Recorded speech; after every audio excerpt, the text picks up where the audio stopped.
If you're a boxing fan and never want to miss a fight, Boxing Showtimes is the app you need. This is a professional boxing schedule in your pocket that keeps you up to date on what's going on in the world of boxing.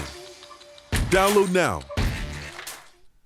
Alright people, midweek report time. So, a lot to talk about, a lot to dissect here over the next 20-25 minutes. There's been a lot of news over the last couple of days. A lot of things been said by certain fighters, about this person, that person, fights being talked about. But let's go back to some good news with regards Adam Smith. Now, Adam Smith released a statement. I talked about it briefly in the video I did. I kind of want to go into it a little bit more and how I think that over the last year, we've really seen his absence from Sky Boxing become really apparent over the last year. But for those who don't know, it was around October, maybe November, around October, November last year. He was just not on any of the shows, haven't been a staple of boxing on Sky for the best part of 3 decades, as he says here in his statement. A lot of people speculated what it would be. I don't even know where the rumour started, because it just came across to me as bizarre.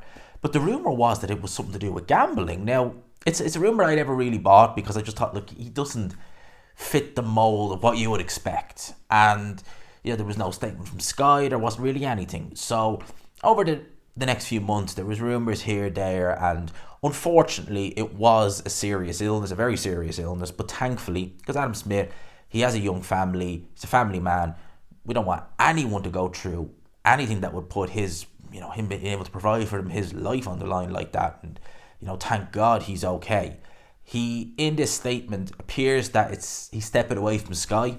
Now, that doesn't mean he's stepping away from the world of boxing. He could be doing, God knows what, he might go TNT, he might go DAZN. Who knows? He might go on to one of the smaller, like Fight Zone, maybe do a little bit of work there, because Fight Zone obviously do kind of work on the small hall shows. They have their own website, which used to be pay. It used to be £4 a month. I think it's free now.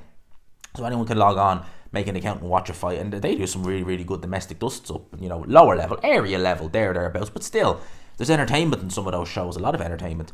So you never know, he could pop up there.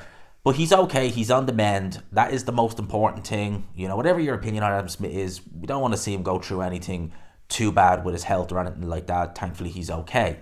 Now, he was head of boxing on Sky for a long time. And during which time, he saw, it's fair to say, British boxing really in probably one of its worst places it's been for God knows how long. And obviously with Carl Froch, Eddie Hearn coming in at Sky, because Frank Warren even then was still, he had nobody really. Eddie Hearn came in with Carl Froch. The first show I think he ever really did with Sky, because Barry was kind of doing a little bit with Matchroom. That back then Sky was kind of open to anyone. Frank Warren did some shows. Dave Coldwell, who's also a promoter, but primarily now he's a trainer, he done some shows. Frank Maloney did a couple of shows, and Barry Hearn and Matchroom were doing shows. So it was a bit of a kind of a free-for-all for everybody. Then it was exclusively Matchroom. Carl Froch was doing his thing. Went from Carl Froch to Anthony Joshua, who was even bigger star. And British boxing was really, making strides. And, you would say probably 2016 to 2018, 2019 was kind of the real peak years of it. Now, a lot of people say, Eddie Hearn and Matchroom, and yeah, they had a hand in it, certainly. Joshua, Froch, etc. But Sky also played a big part in it. The way they were able to market the events, Adam Smith being the head of boxing, he knows what he knew, what he was looking for. He knew talent, and they've done a great job. It's never, when you look at these periods, like we'll say British boxing was during that time, it's not just one specific thing. You could say, well, it was all Joshua, he carried the heavyweight division on his shoulders. And at the time when Fury was gone, you could make the case that, yeah, he probably did. In fact, I would say he did. But it wasn't just Joshua that was, helping British boxing. Eddie Hearn was doing his thing, Sky were doing their thing. It was all kind of, how would you describe it? It was all a well-oiled machine. Eddie Hearn goes to DAZN, Joshua obviously loses to Ruiz, Adam Smith leaves Sky, and now look what we have. We have Ben Shalom, who he's trying, I will give him that, but the shows are not good enough. The product is awful. It's absolutely awful. You really are seeing, now that Adam Smith is gone, it's like, how would I liken it? Imagine you're writing a screenplay, right? And you're a writer it's his idea to come up with ideas. So say he writes 15 ideas down, and they're all a bit out there. They wouldn't work in the play. But if you take little snippets of it, the right guy reads it and says, okay, none of these are going to work as a standalone. But if I take a snippet from this and this and this, well done, I've got a play. That's kind of like what Adam Smith would do. He'd be the filter. You take him away, and now you have a writer who is out there, and he's writing these crazy, stories. They're going through unfiltered, and the product is suffering for it. That's kind of how I see Ben Shalom. He's trying. I get it, right? He's trying to get fighters to sign. He's trying to push shows on. They just haven't been good enough. And I think if Adam Smith was still in charge, he's not a miracle worker. He's not going to turn Ben Shalom Boxer into, what Eddie Hearn Matchroom and Anthony Joshua were for those few years. But I think the product will be better. And I think we're seeing that now that he's gone. Because the Sky shows, as I've said, it's been a common thing, not just with me, with other people, that they just haven't been good enough. They genuinely haven't. So, Adam Smith, he won't be with Sky anymore, which, that is what that is. I liked him on the darts. Now, I will say he was a good commentator on the darts. Some people didn't. It's weird, right? The darts fans didn't like him, but yet the boxing fans who watched him commentate on boxing, I thought he translated very well into darts. So, health on the men, that's the most important thing. We'll see what he does next. Some real disappointing news. I was really, really disappointed reading this, and it was that Jared Anderson, just for the algorithms, will word it a little bit differently. He found himself in a spot of bother in Ohio on Monday morning. He was taken in on charges of having something that he really shouldn't in a vehicle while knowingly under the influence. Such a talented... you don't want to hear stories like that, because when you hear of fighters who, like Julio Cesar Chavez Jr. is a prime example. I mean, he got a DUI in training camp. So imagine that. I think Brandon Figueroa had as well. And when you hear that, they normally tend to fade very quickly. It shows that they're not living the life. And Jared Anderson has spoken about wanting to get out of boxing early, that it's not really the be-all and end-all for him. And you're kind of looking at that thinking, I probably do believe you. Which is sad in a way, because Anderson is young. He's so talented. Honestly, when I see Jared Anderson, I'm seeing one of the most impressive, talented prospects around. He's so talented. I really, as a selfish boxing fan, I want to see him make the most of his ability. And he's young. He's only, 24, 25 even?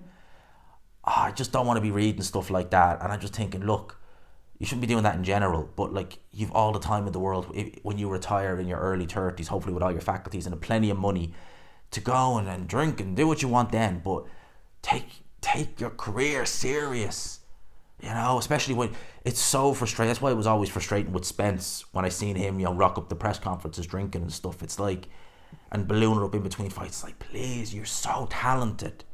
That's going to take away. And that's going to knock some of your peak years off.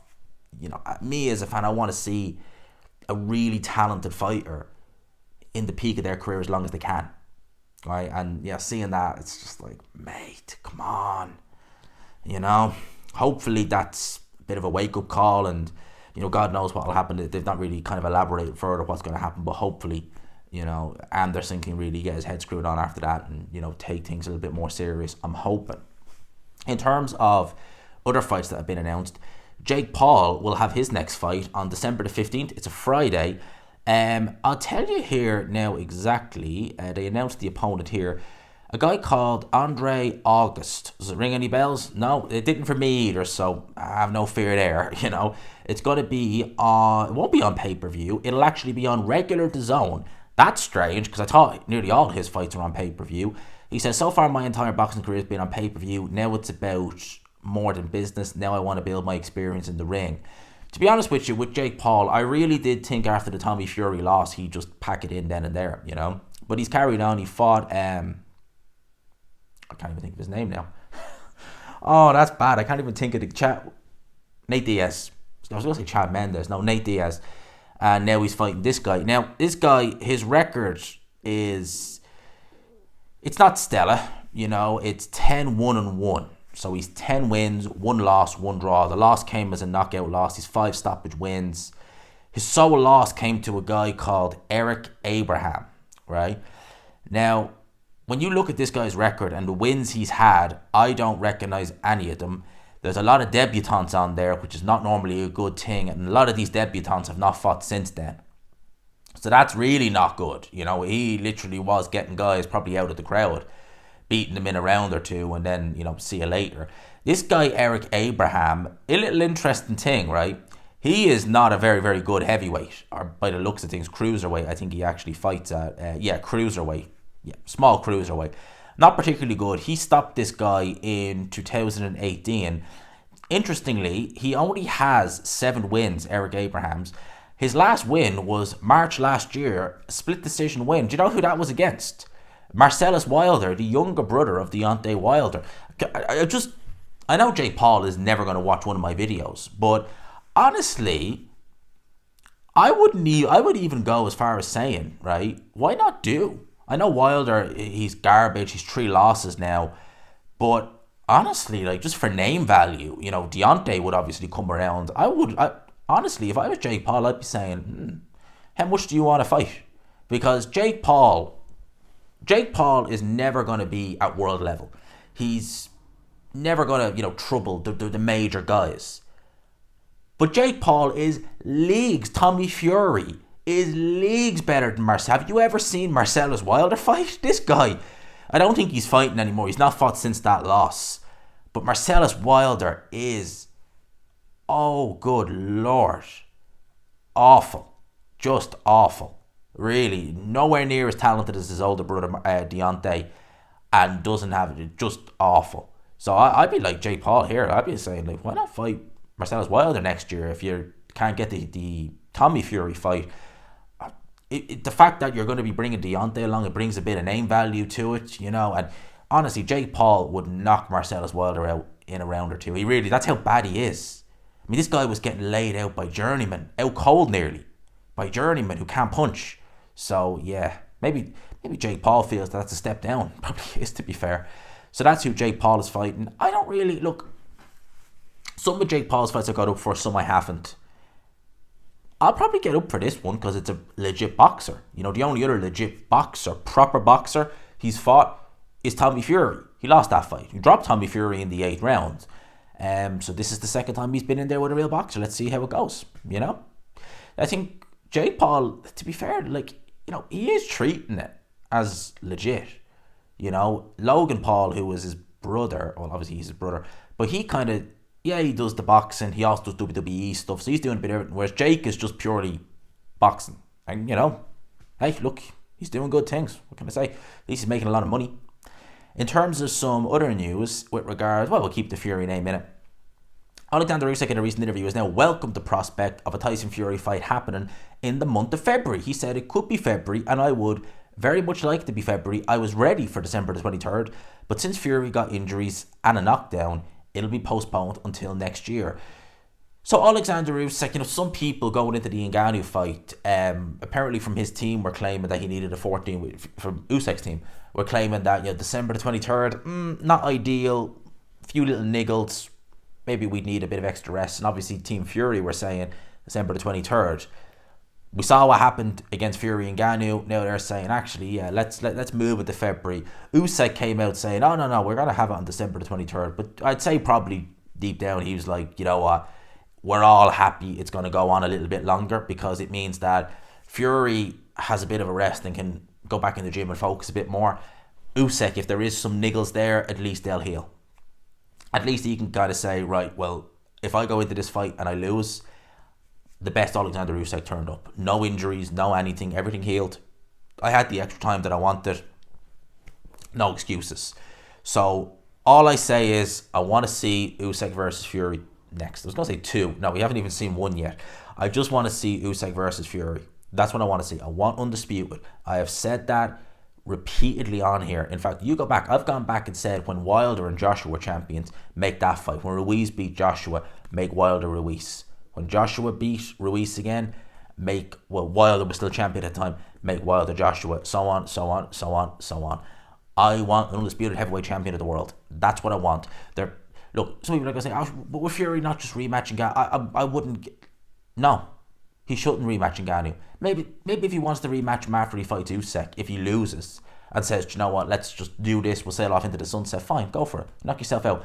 But for now, while you have that title, it should be Oleksandr Usyk. No exceptions. None. It should be Oleksandr Usyk. Likewise with Oleksandr Usyk. You know, if he turned around tomorrow and had this fight signed, broke the contract and said, do you know what? You fought Francis Ngannou. John Jones, come over to boxing. I'll even put my title on the line. No, that ain't going to happen. I ain't going to let you away with that. Undisputed. End of. That's what we all want. We want to see it. So I'm hoping February next year. Some people are speculating it's more than likely going to be the 17th because there's a couple of shows on in between. I think before and after. So that's kind of roughly the best date to do it. Let's see. Let's go. You know, I really, truly want to see Undisputed. That is and is always going to be my priority. It will absolutely always 100% be my priority. I just want to see Tyson Fury versus Oleksandr Usyk for the Undisputed Heavyweight Championship of the world. Deontay Wilder, all right, was saying that he wants to set up a face-to-face meeting with Anthony Joshua to make the fight, right?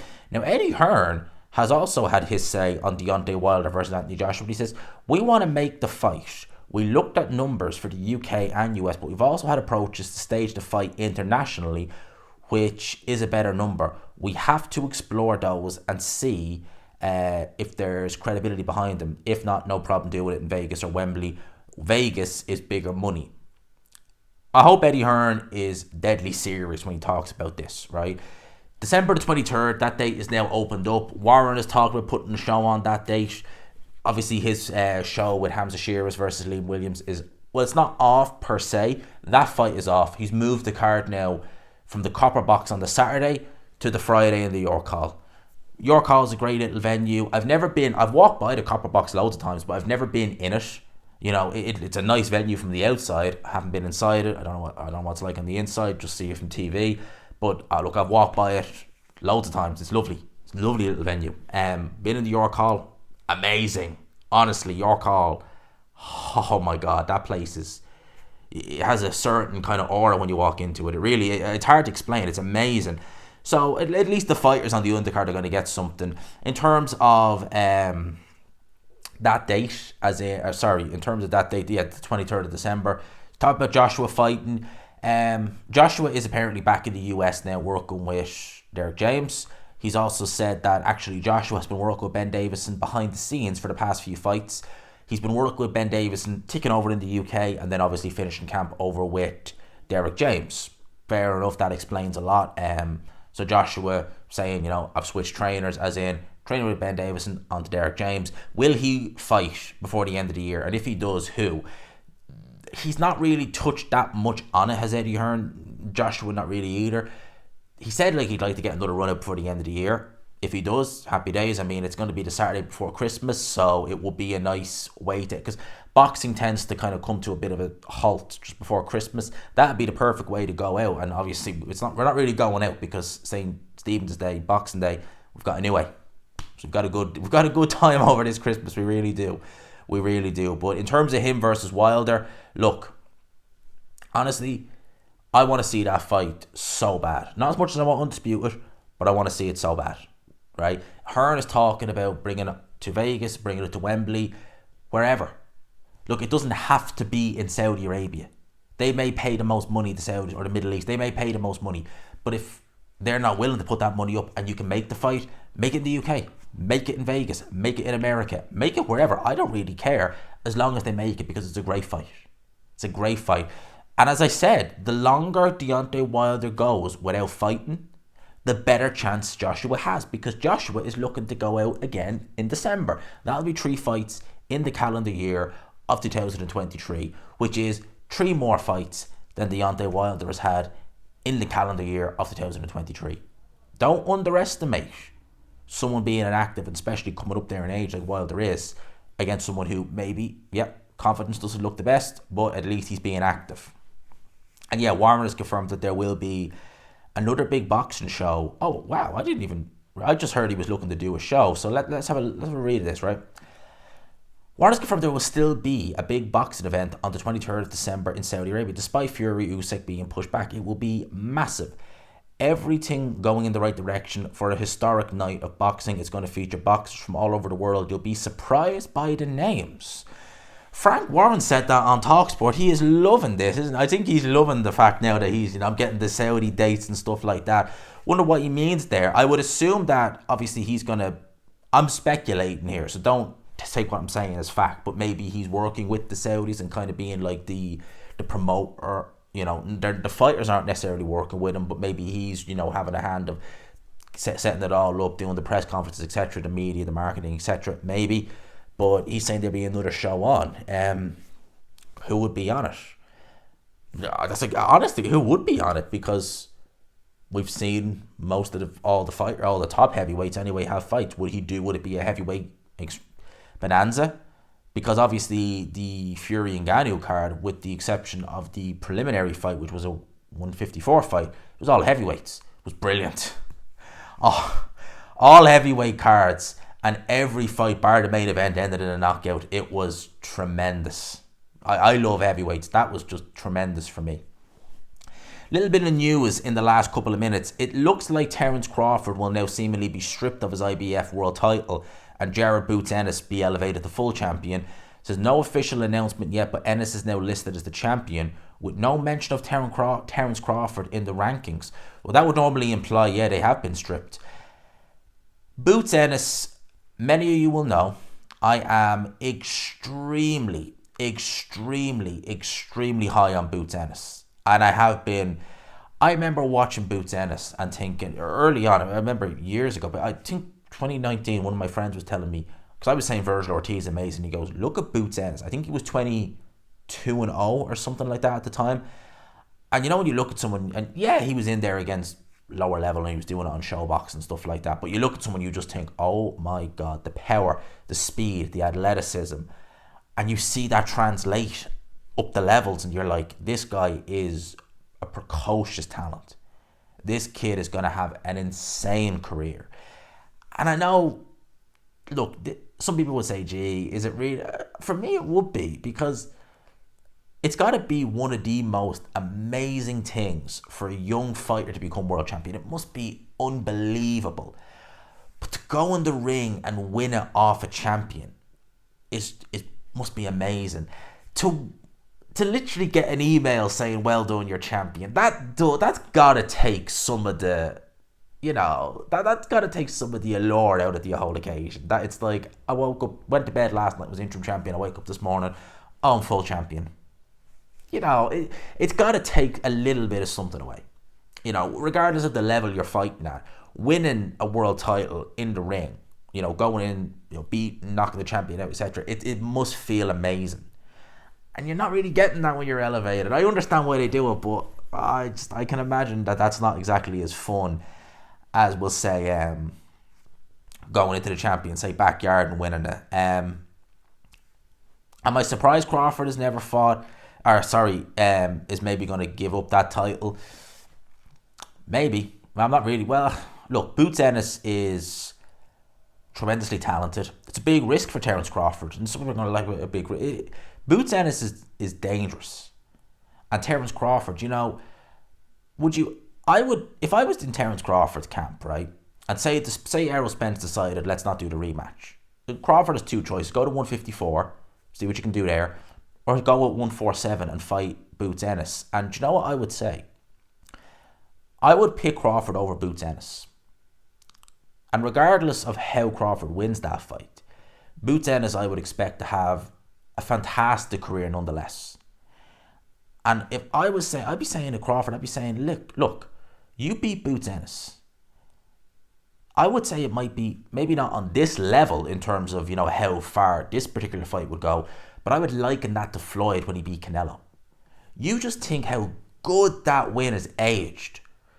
10 years since Floyd beat Canelo. And look at what Canelo's gone on to achieve. That win for Floyd has aged like a fine wine. And I wonder if something like that would happen for Terence Crawford if he fought Boots Ennis. That he beats Boots Ennis, competitive fight, but he beats him nonetheless, and that win just... Because I expect Boots Ennis to do great things in the welterweight and 150, probably all the way up to middleweight, great things. And I think that he really could do great things. And that win for Crawford, if he fought him and beat him, would age splendidly, like a fine wine. So that is a lot of the stories that I'm seeing here on Twitter. Let's see. Let's have a look on Boxing Scene. So what do we have on Boxing Scene? Zhilei Zhang, if Hearn's really interested in the Joshua fight, send over the contract. I doubt very much that they are going to do Joshua versus Zhang this coming December, especially with a Wilder fight potentially next year. I would be absolutely gobsmacked if they announce Zhang versus Joshua. I would be gobsmacked if they did do that. I could never in a million years see it. Wilder, everybody's saying Fury lost, and Deontay, we need you back. Yeah, Wilder was having his say during the week on Fury, basically saying that people were reaching out to him post Ngannou fight, saying, oh, this, kind of this almost proves that, Fury did have something in his gloves. I've already talked about that in the video, the claims, and, yes, there was other claims like the spike water. It's just so much nonsense that Deontay, I don't think, right? I haven't ever seen a fighter lose a fight and come up with so many excuses. Some of them were just so bizarre. And the worst thing is that Deontay wasn't the one who started these. It was just some of his fans saying it. But yeah, he bought it straight away. It was just unreal. Unreal. So, yeah, no. Fury definitely 100% did not cheat. No way. No way. What else is there? Is there much else? Yeah, Hamza Shearer suffers injury. Liam Williams fight pushed back to next year. Andre Berto motivated for some. Get back. Okay, Andre Berto, please don't come back. Nor should you be looking at a Robert Guerrero rematch. Both you guys are way over the hills, and Andre Berto was never amazing even in his prime. Nor was Robert Guerrero, to be fair. The main headline on Boxing Scene is Tony Ruddock party like it's 1991. Yeah, I'd rather not. That exhibition, it might be an exhibition, but still, the both guys are well in their 50s, pushing 60 for God's sakes. Why the hell are they? Not even going to go there. Anyway, that looks to me to be most of the news that I've been covering over the last few days. Let me know your thoughts in the comment section below on everything I talked about in this video. I hope you enjoyed it, people. Smash the like button if you could. Hit subscribe, of course, if you haven't already. Tomorrow is Friday. Depending on how busy I am, we might do something, we might not. Obviously, if news breaks, of course, I'll be your man to talk about it, as always. That's what I do. I'm a jack of all trades in the world of boxing. The news, the break, the everything, one-stop shop for boxing. But we might try and get a live. I have another live this week, so we'll try, hopefully, if I have time tomorrow to do it. Obviously, if there's news breaking, I'll be definitely there to talk about it. And for now, I will leave you with that, lads and lasses. I hope you enjoyed the video. Smash the like button if you could. Jab it, do whatever you got to do, but smash that like button. Hit subscribe if you haven't already. 14,400. We've just passed that this morning. Actually, we're on 14,428 at the time of recording. So hopefully we will cruise through that, and then we're into less than 500 until 15k. 15k in less than a year. Imagine that. Well, not in less than a year, obviously, but going from 10k to 15k in less than a year. That's a good omen, man. That's a good omen. Let's do it. I hope so. Anyway, lads, I'll leave it there. I hope you enjoyed the video. Smash the like button if you could. Hit subscribe if you haven't already. For now, I will leave it there. Peace.